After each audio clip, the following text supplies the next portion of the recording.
ملا حاجی میرزا اگر در نکاح دست بالای دست باشد چی زیان دارد؟ یعنی نکاح وقتی که نکاح صورت میگیره در خانه کدام از مسلمان های ما و شما، بعدن همونجا مردم تکلیف میکنند که دست ها را راست مانید، یعنی بالای زانو هاتون در راست مانید، نه جنبین نه خندین، دیگر اینا دروغ هستند. دست ها چی در بالای پا باشد چی در زمین باشد اینا یگان اهمیت ندارند در نکاح. برادرای عزیز ندارن، اینها هیچ معنی ندارن. دست در بالای دست نباشد برای چی؟ برای که نکاح قلف میشید است، برای که مثال همین بچه نکاحش مثال عاقبت زندگیش ویران است وقتی اگر دستی ما در بالای دستم باشد. اینا دروغ هستند.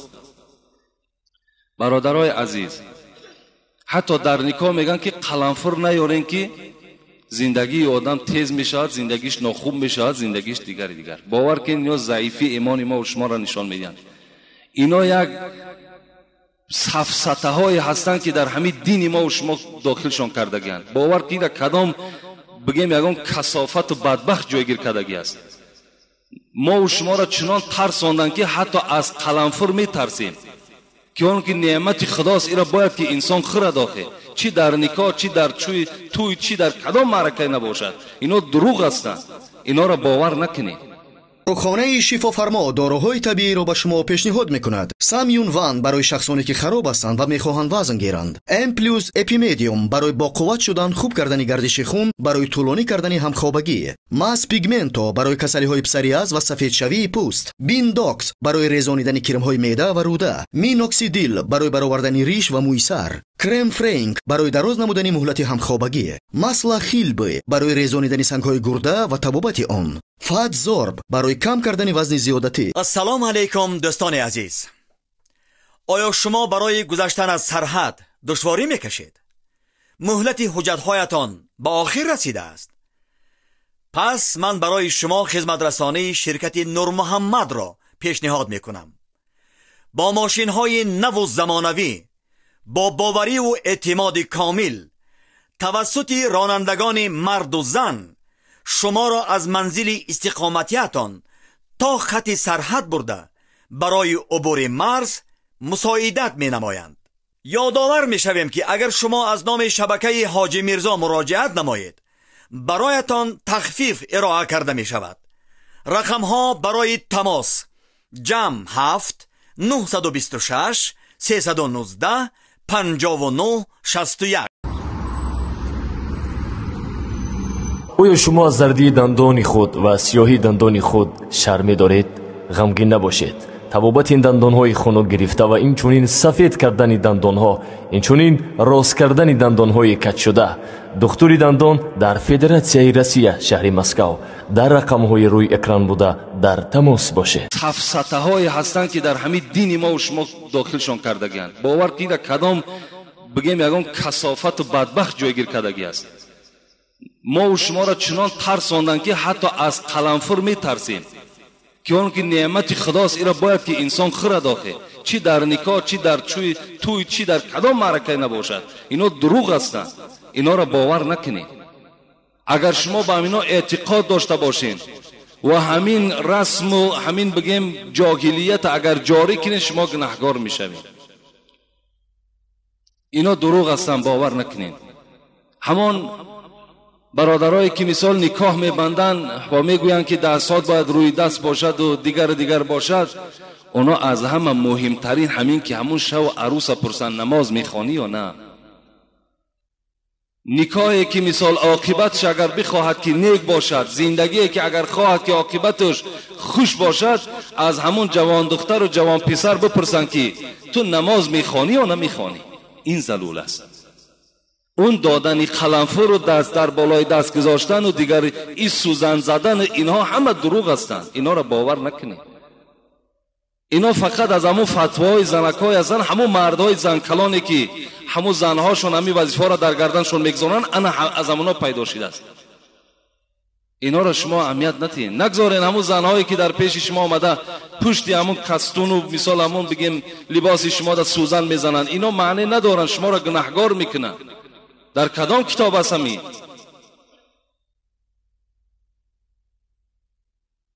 از اینها را دیده باید که همون دختره، همون جوان، مثال جوان پیسر تربیه اسلامی دادن، در کار اخلاقی خوب داشته باشد. اینا ضرورتر هستند در نکاح، نه اینکه دست بالای دست ماندن و دیگر مثال جاهلیتی که در همون شب نکاح انجام می‌یابد. اینا هیچ معنی ندارن، دروغ هستن، اینا رو باور نکنید.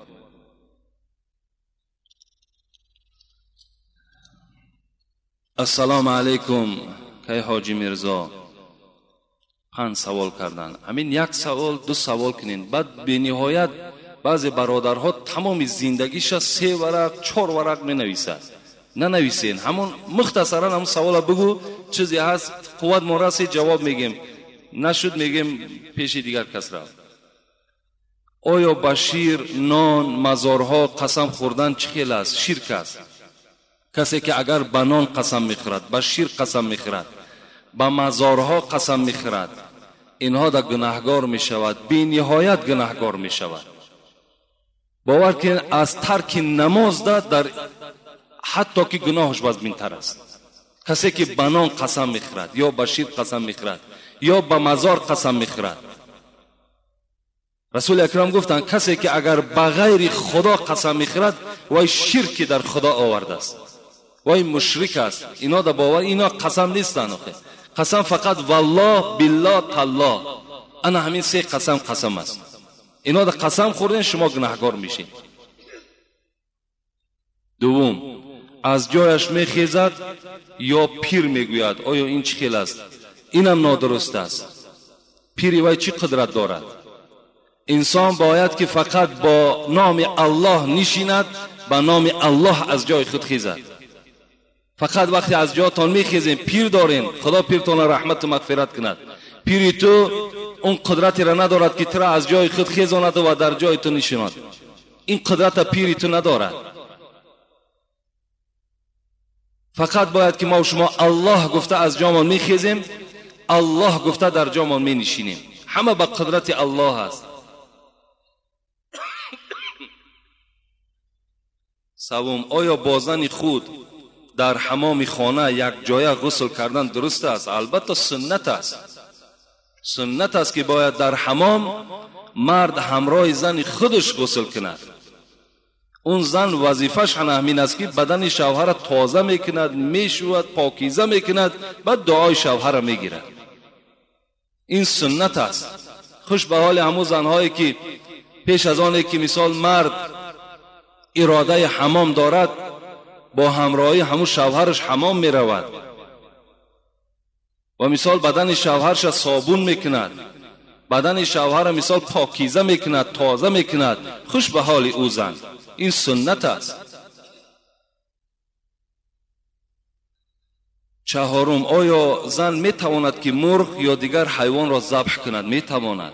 زن حقوق دارد که مثل مرد چگونه که مرغ از کدام حیوانی نباشد ذبح میکنیم، کار در دست میگیرد، بسم الله الله اکبر میگوید، ذبح حیوان میکند. این جای منعش نیست.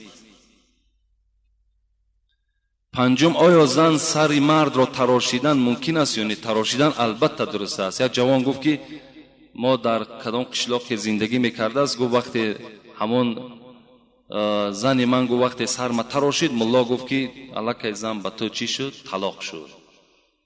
این هم خیلی ملاها هم هستند. حالا که آخی را بگیم همش وظیفه زن غلط نیست، آخی وظیفهش هم که نباشد کردنش سنت است. همون تیغ گرفت یا همون لیزور را میگیرد مثال سری مرد می تراشد، چی جای گناه است؟ تراشیدن 100% درست است، باکی نداره، بلکه ثواب میگیرد.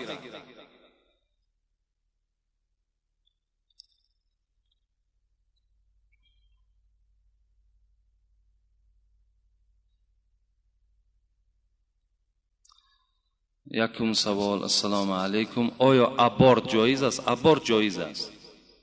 ابورت کردن یعنی در زنها میگویند تا 4 ماهگی اگر زن خواهد که مثال همون شکم بدگیش تازه کند حقوق دارد، اسلام هم رخصت میدهد که رفته تازه کند.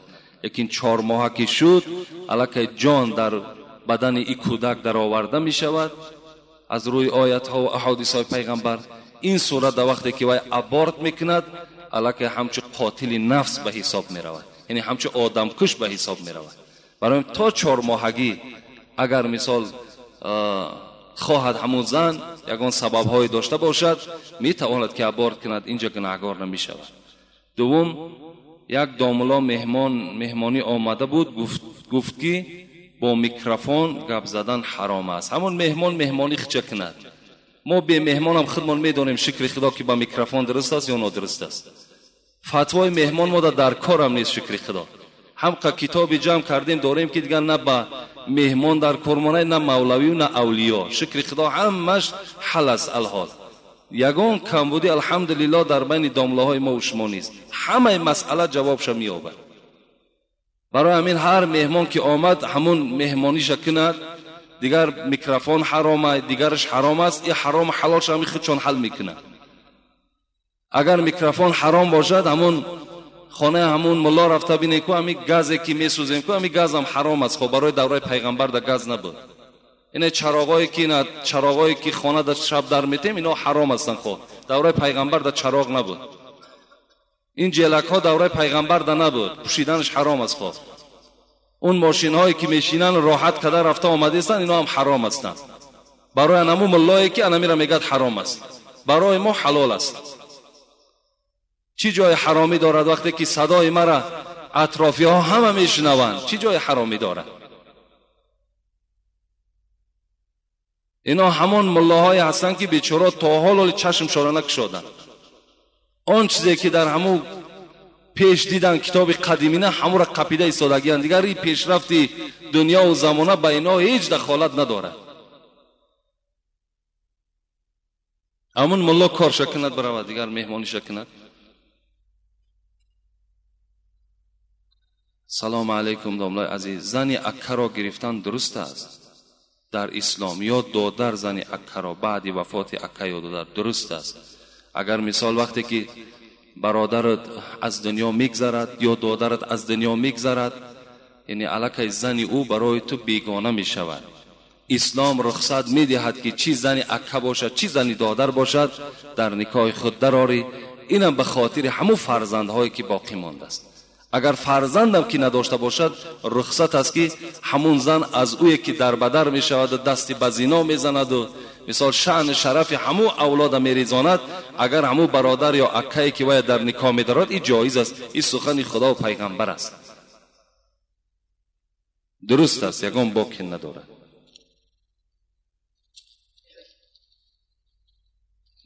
می نویسن که دیگر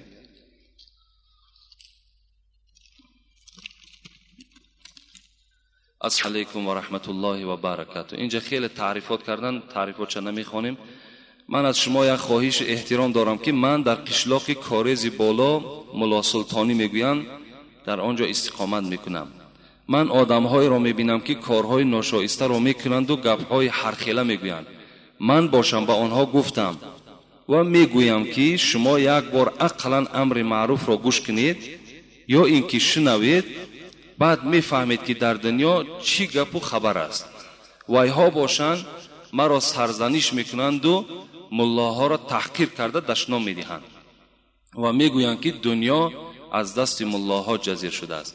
از شما حاجی محترم خواهشی ضرور دارم که در حق این بدبخت ها چی گفتنی دارید؟ مرحمت با طور آشکارا پاسخ دهید. البته مثال سخن اینها هم از یک جهت حقیقت دارد. چه حقیقت دارد؟ در اصل همین مردمی که اعتقادشون از ملاها پریده است دیدن که بسیاری ملاها اصل نامشون ملا بوده است. اصل نامشون ملا بوده است، در اصل ملا نبوده اند. ملا باید که دائم خدمت بر اسلام کند و دائم دلسوز اسلام باشد. وقتی میبینن همین گپ هایی که ملا را با گفتش بکن با کردش نکن، اینا هم از دست همون بعضی ملاهایی که گفتن و نکردن ان همین مقاله ها پیدا شد. باید ملا هستی اصل ملا شو، حقیقت گفتن بگیر. اگر چنده که ملامت زیاده میشنوی، هزار اگر خط پرده پوش کنی، هزار اگر بچین دل همو کلان ها هم که کار کنی، همو روزی که اگر یا تبدلات شد اولین آدمی نابود میکن تا هستی. دیگر آفتاب به دامن پشانده نمیشد که کن من ملا نیستم گفته و حالت دخته پنهان کنی، اولین نفر میکشن تا هستی. برای همین چیکار کردن در کار؟ همین ملا میشه ملای اساسی شد.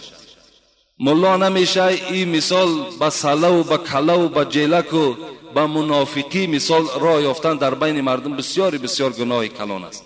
امروز تمام ملاها را از پشت مثال یک ملا یا دو ملا تحقیر میکنن. به خاطر چی است؟ به خاطر که همون ملا در اصل مثال ملا نیست، همون نام ملاگی دارد. شاید مسجد نمی رود، شاید که خیر خدایی شود بعد مثال مسجد ها رود. همون ملا مثال معرکه های می شود که اسلام او را رخصت نمی دهد. مردم اینا که می بینن اعتقادشان از ملا می پرد. لیکن اصل شما هیچ گام اعتقاد شما از پیشواها و ملاهای شما دور نشود. ملاها در بین شما برادرای عزیز مثل همین چراغی که روشنی میدهد مثل همین است. و ملا البته به البته در نزد خدا هم قدر دارد، باید در نزد شما هم احترام داشته باشد. کسی که مثال دشنام میدهد اگر از جهت نافهمی باشد و یک سبکی دارد، لیکن کسی که اگر دیده و دانسته ملا را بد میبیند و مثال دشنام میدهد، این حالت اوی گناهگار میشود. من چیز دیگر نمیگم برای این.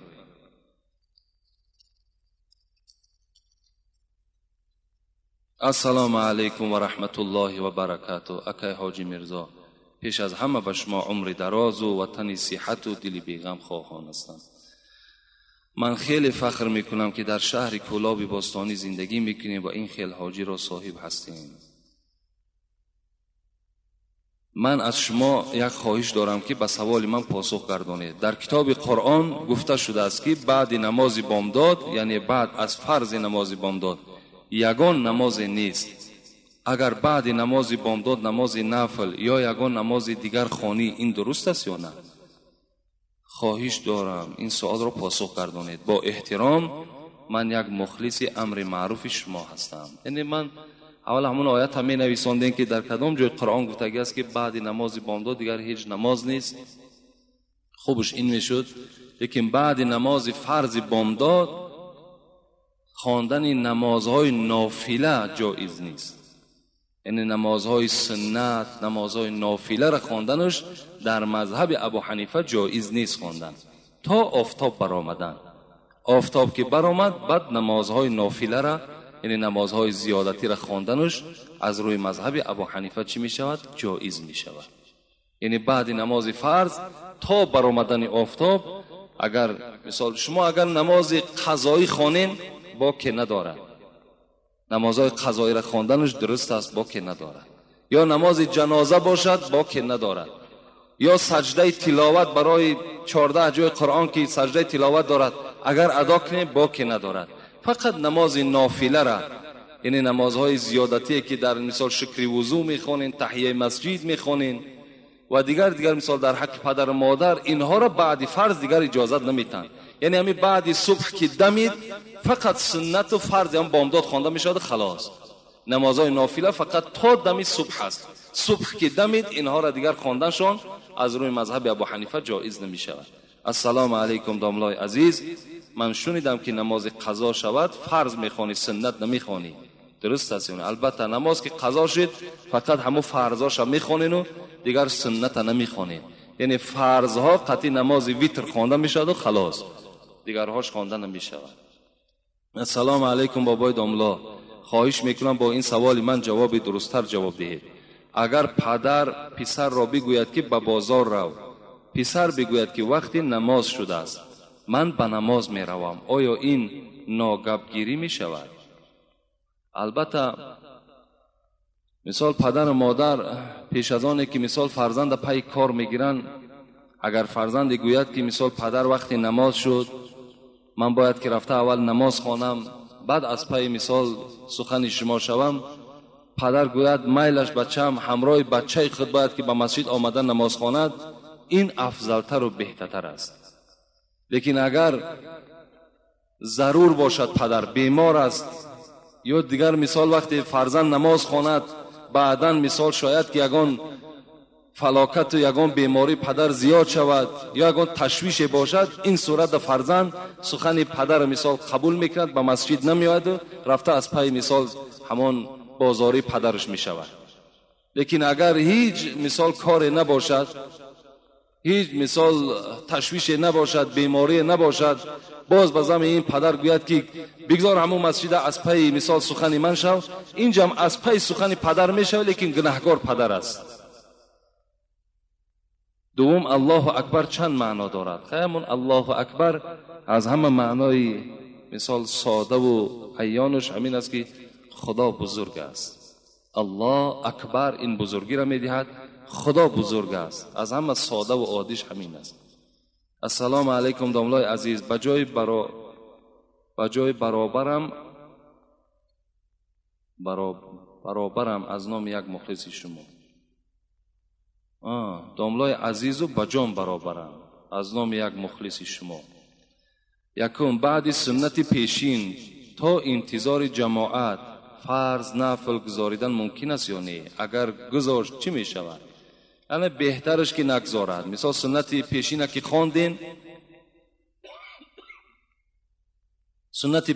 خواندین، سنت همین است که تا فرض پیشین با ذکر مشغول شویم، مثل سبحان الله، الحمدلله، الله اکبر، با این مشغول شوین. این بهتر است، اینش نزدیکتر است با سنت. لیکن اگر دل شما قرار نگرفت و بعد یا اگر یگان مثال نمازهای قضایی را اگر خوانین، یعنی این گناه نآمده است در مسئله، لیکن اگر خواندینم نخواندنش بهتر، همون نخواندن بهتر است. همون ذکرها تو نکنین تا نماز فرض. بعد مثال فرض خواندن و سنت پیشین خواندن، انا مرحمت تا عصر دیگر فرض داری نفل داری، اینش بهتر است. درباره تسبیحات گفتید، اما در تسبیحات نام اولا و نام محمد ذکر شده است. از این خاطر در روی مالیدن ممکن است یا نه؟ البته وقتی که اگر تسبیحایی که داریم، مثال بعضی آدم تسبیح میگیرن، تسبیح میگرداند و بعد همون تسبیح ها را در روش میمالد، این گناهش اینش سنت نیست، این بدعت است. این مالیدن در رو معنی ندارد. چی در کار؟ مثال او تسبیح را میگیری و در چهرت میشکی میمالی، یا اینکه مثال اونا ختم خوجه میکنن، سنگ بسیار را میگیرن تسبیح میگردونن، بعد همون سنگا را میگیرن بوسه میکنن. این حرام است. سنگ بوسه کردن حرام است. حضرت عمر میگه وقتی که طواف خانه کعبه میکردن، همون سنگ حجر الاسود که حاجیا وقتی زیارت میرون و سر خدا مثال میدرارن، همون سنگ سیاه را بوسه میکنن. حضرت عمر میگه سنگ بوسه کردن و گفتن ای سنگ، گفتن به خدا قسم من دیدم که پیغمبر تو را بوسه کرد و الا من به تو احتیاجم ندارم و تو را بوسه هم نمیکنم. یعنی هیچگاه یکی قبر بوسه کردن، یکی سنگ بوسه کردن، اینا حرام هستند. اینا را نه در دیده هاتون بمالین نه بوسه شان کنید. تسبیح گردانید، تمام کشالش کنید یا در همون پیشت بگذارش. سیوم مرد زن میگیرد و زن اولش مرده است، میگویند که در بالای قبرش برده آب ریزید. چی معنی دارد؟ آیا رواست؟ نه، دروغ است. اینا بیچاره چند کس ما را گفت. یا خیالش 1 سال حالا که عده پایستن از برای زن است. اینا حقوق شوهر بلندیش نشان میدهد که وقتی که اگر شوهر از دنیا گذشت، زن باید که 4 ماه و 10 روز انتظاری میکشد، بعد 4 ماه و 10 روز و شوهر میکند. لیکن برای مرد عده نیست. یعنی زنش که مرد حقوق دارد، کدام روزی را که برای خودش انتخاب، اگر فرداش هم که زن بگیرد وای گناهگار نمیشود. اگر 3 روز پس هم که زن گیرد گناهگار نمیشود. 1 هفته پس هم که زن گیرد، 1 ساعت بعد هم که زن گیرد گناهگار نمیشود. یک آدم بیچاره گفت که 1 سال مرا گفتن در محله من که میستی پنجشنبه‌گاه زن تا تمام میکنی، بعد یک سطیل است یا که ممکن یگان ماشین آب است، میبری در بالای قبر همون زنک میریزی، دلی او را ای دنیا خنک میکنی بعد زن میگیری. باور کنی همین همه آدمی با عقل نخواهی رو باور کنه. اینا باور کنی یک خنداور است نخواه که مثال در بالا قد دلی او را ای دنیا چی خنک میکنی دیگر. او کایها مردگی است بیچاره. او دیگر در او جسد اگر یک سال پس برای او را خاک شیدگی است او را گجاش دیگر خنک میکنی. اینا دروغ هستند، اینا را باور نکنی. برای مرد خدا اجازه داده است کی که میخواهد زن گرفتن بگیرد.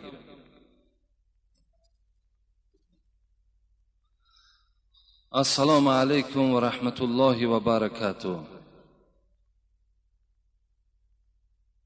ما یک گروه به نماز جماعت خانی به کلاب می آمدیم.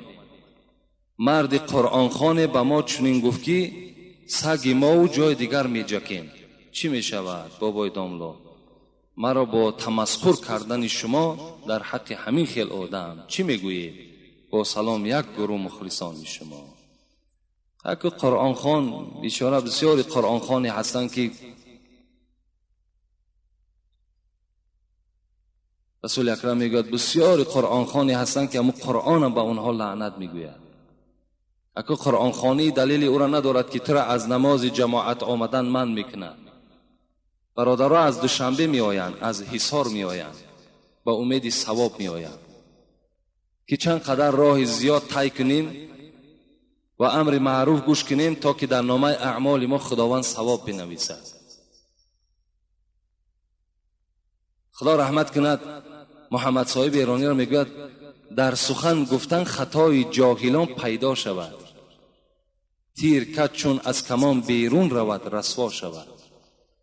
همین آدم جاهل از سخن گفتنش الک شما میفهمید. همین سخنی که وای گفت این علامت جاهلی وای نشان میدهد، علامت بی عقلی و بی علمی همون آدم نشان میدهد که یک آدمی که سعی دارد کوشش دارد که رفته در یک مسجد نماز جماعت خوانم امر معروف گوش کنم، با این گونه مثال سخنهای قبیح پیش راه او را میگیرد. محمد صاحب ایرانی میگوید مخور صاحب، خدا رحمتش کند کلیاتش نزد ما هست، مخور صاحب فریب فضل امامه زاهد.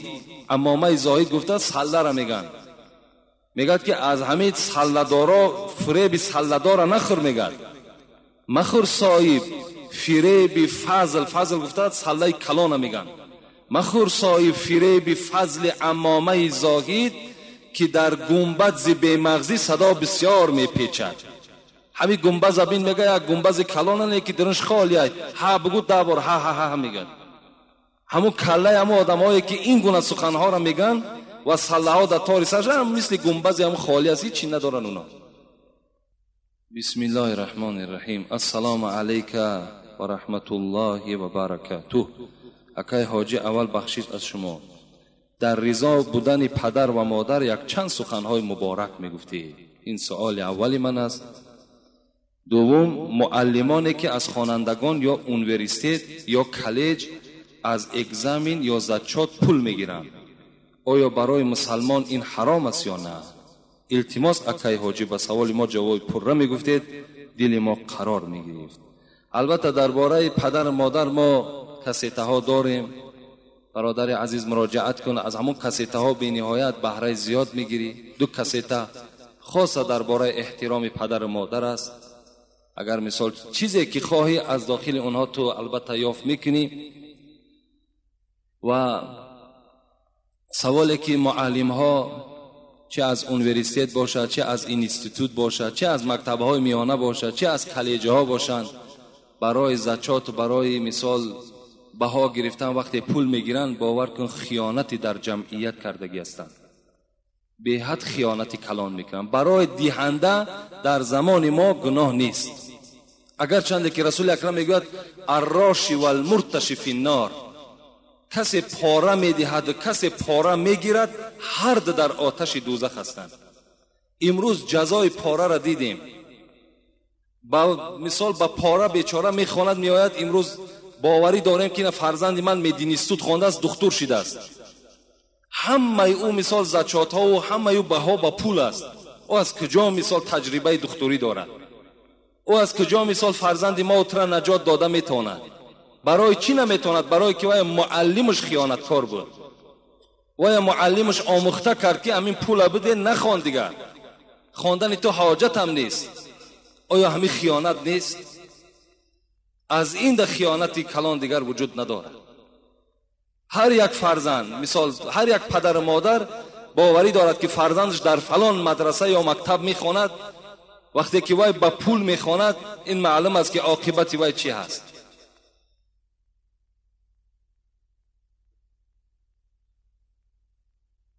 و البته آدم دهنده در این زمان ما گناهکار نمی شود، زیرا اگر حاضر ما فرزندا مانده از جهت فرزندا ما پاره ندهیم و دیگر داخل نمیکنند.